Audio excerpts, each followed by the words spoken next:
Y como cada viernes es momento del segmento Contraste en TN23 y esta vez hablamos sobre el Día Mundial contra el Trabajo Infantil, pero enfocándonos no solo en lo que está ocurriendo en nuestro país, sino a nivel mundial. Y es que según UNICEF se estima que al menos 160 millones de menores de edad están involucrados en trabajo infantil. De estos, al menos 72 millones se encuentran en peligro. Pero hay que mencionar que debido a la pandemia y si no se hace algo al respecto, la situación podría incrementar a 168 millones de menores de edad involucrados en trabajo infantil para finales del 2022. Y justo en pantalla usted tiene cuáles son los continentes en donde es más común el trabajo infantil. El primero es África subsahariana, en donde está el 23.9% de la niñez trabajadora, con 86.6 millones de pequeños. Luego la cifra va reduciendo a África septentrional y Asia occidental, con 10.1 millones de niños y adolescentes que están trabajando. También podemos mencionar que en Asia Oriental y Sudoriental hay 24.3 millones de niños que están siendo explotados. Luego sigue nuestro continente, América Latina y el Caribe. Son al menos 8.2 millones de menores de edad que se encuentran laborando y que se están poniendo en riesgo su vida. En Asia Central y Meridional hay 26.3 millones de pequeños que también se encuentran involucrados en el trabajo infantil. Y finalmente el porcentaje más pequeño lo representa Europa y América del Norte con 2.3%. Pero esto quiere decir también que son 3.8 millones de niños, niñas y adolescentes que se encuentran involucrados en trabajo infantil.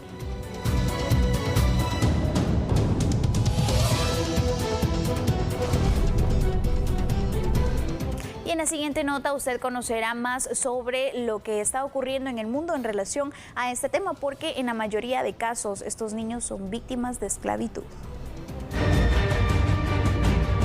La explotación laboral infantil es común en el marco de un sistema de producción. Se considera explotación cuando hay vulneración de sus derechos. Por ejemplo, les quitan sus ingresos, realizan trabajos peligrosos que ponen en riesgo su salud, son víctimas de mafias, esclavitud, no estudian ni se desarrollan plenamente. UNICEF asegura que el trabajo infantil inapropiado ocurre al obligar a un menor a trabajar a una edad muy temprana, en jornadas excesivas, en condiciones de estrés, ambientes inapropiados, bajo salario, sin acceso a la educación, minimizando su dignidad y autoestima. Se hace la aclaración, ya que no todas las tareas realizadas por el grupo etario se deben clasificar como trabajo infantil o explotación laboral. Por lo general, la participación de adolescentes en algún empleo que no atente su salud ni impida su escolarización y aporta en su desarrollo es considerada positiva. Esto puede darse al apoyar en un negocio familiar u otras actividades que realiza fuera de su horario escolar. Aunque la principal razón de la explotación laboral infantil es la pobreza, también hay otras causas como la cultura. En algunas zonas de África se considera que a partir de los 10 años los niños deben tener comportamiento de adulto, por tanto deben casarse y trabajar. O bien, en otros países los menores de edad son considerados inferiores y se les obliga a trabajar fuera de la casa. Con este tipo de acciones la pobreza se mantiene porque el niño, al no tener acceso a educación, tiene menos posibilidades de mejora de trabajo. Además, su salud física y mental se encuentra en constante riesgo que repercuten en su baja autoestima y problemas al adaptarse a la sociedad. Se calcula que en el mundo hay cerca de 152 millones de niños y niñas trabajando indebidamente. Casi la mitad de ellos, unos 72 millones, realizan trabajos peligrosos, sobre todo en África subsahariana, Asia y América Latina. En el norte de México es común encontrarse a miles de niñas maquiladoras. En Asia, los niños explotados están en fundiciones, extrayendo cargas de cristal de hornos a altas temperaturas y sin condiciones de seguridad. En África, el trabajo lo realizan en pequeñas zonas mineras, en talleres de curtido y artesanías. En Medio Oriente, lo más común es encontrar a pequeños trabajando en fábricas de cerillas y fuegos artificiales. La explotación laboral infantil continúa y la realidad es diferente, según el contexto de cada país. En la mayoría de países falta una legislación homogénea y efectiva. Seguimos hablando de este tema porque hay que mencionar que la mayoría de niños, niñas y adolescentes trabajan en su unidad familiar. Esto representa un 72.1%.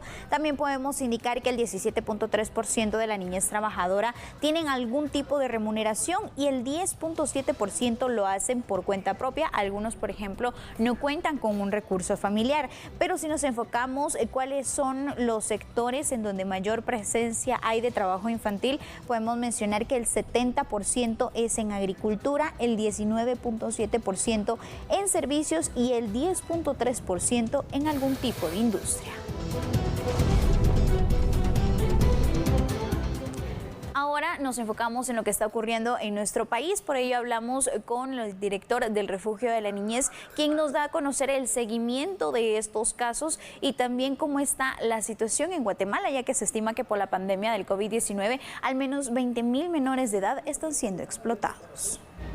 Hoy por hoy, sobre todo a partir del 2020, hay un crecimiento exponencial muy fuerte de niños en las calles, que muchos de ellos están siendo explotados laboralmente, algunos de ellos por las propias familias y otros por estructuras criminales de lo que nosotros denominamos trata doméstica. Antes de la pandemia, UNICEF estimaba que 5,000 menores de edad en Guatemala estaban trabajando en las calles, pero las proyecciones cambiaron y ahora hay aproximadamente 20,000 niños y niñas que están siendo explotados. Si bien la ciudad es uno de los lugares en donde más se realiza esta acción, también es común en Sololá, Quetzaltenango, Izabal y Escuintla. El empezar a salir de las calles es un proceso que ya cuesta mucho revertirlo. Inicialmente los niños y las niñas empiezan saliendo con sus propias familias, pero gradualmente se van independizando de las propias familias y empiezan a ejercer solos. Cuando ya quedan solos en las calles sin la presencia de los padres, ya pueden ser víctimas no solo de las otras formas de trata, que el artículo 47 de la ley nos da 16 formas de trata, sino que también pueden ser víctimas del mismo crimen organizado o de estructuras de pandillas que los pueden cooptar, tomando en cuenta la vulnerabilidad y sin el acompañamiento de adultos en el que se encuentran.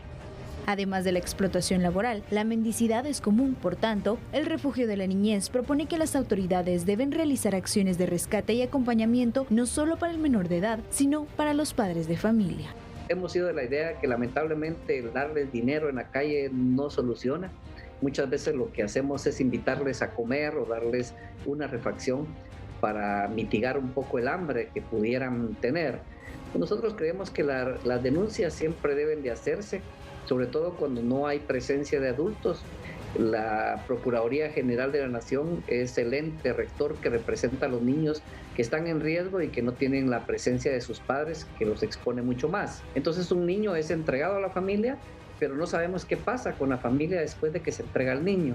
Entonces a los meses vemos nuevamente al niño en la calle porque la familia no tiene factores protectores.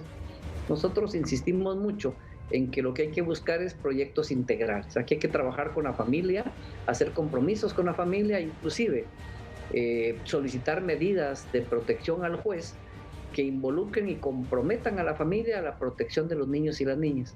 De lo contrario, la familia no se responsabiliza o tarde o temprano el niño regresa al mismo ámbito de la explotación.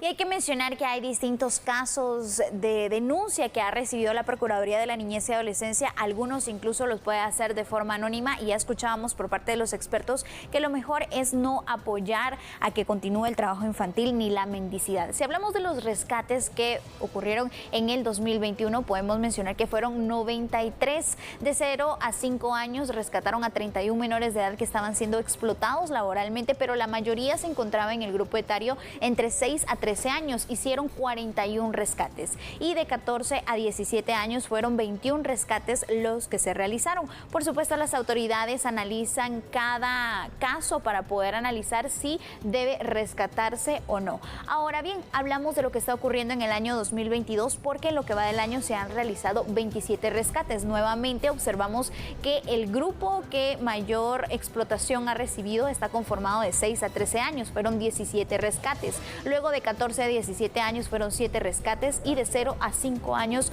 son 3 rescates los que se han realizado.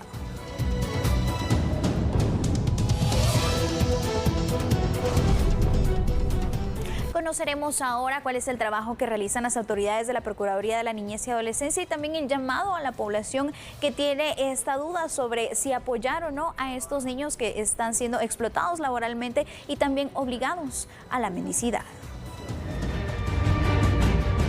La Procuraduría General de la Nación, a través de la Procuraduría de la Niñez y la Adolescencia, recibe denuncias a través del área de recepción y análisis de denuncias, así también del área de constataciones y rescates, cada uno desde el ámbito de sus competencias. Trabajamos de forma articulada con el objeto de realizar todas aquellas acciones en búsqueda de la erradicación y prevención y combate de la explotación laboral y trabajo infantil. En la mayoría de casos, los niños están lejos de su familia e incluso de su lugar de origen. La Procuraduría de la Niñez y Adolescencia ha recibido denuncias anónimas. De forma interinstitucional, atienden los casos.